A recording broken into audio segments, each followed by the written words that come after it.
Audi Marissa melahirkan anak pertamanya di usia kehamilan yang masih 31 minggu.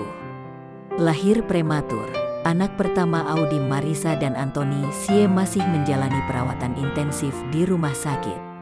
Audi tak henti-hentinya mendoakan sang buah hati, Anzelma Ferix Sie, agar terus berjuang di ruang NICU. Melihat kondisi putranya, Audi selalu memberikan dukungan dan doa agar sang buah hati dapat segera dibawa pulang ke rumah.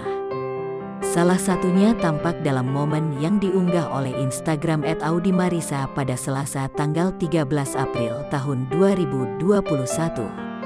Audi kemudian juga menulis pesan untuk sang putra yang sedang berjuang.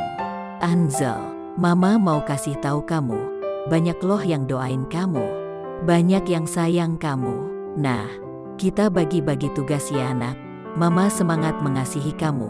Kamu juga harus semangat untuk terus kuat, tulis Audi Marissa pada Selasa tanggal 13 April tahun 2021.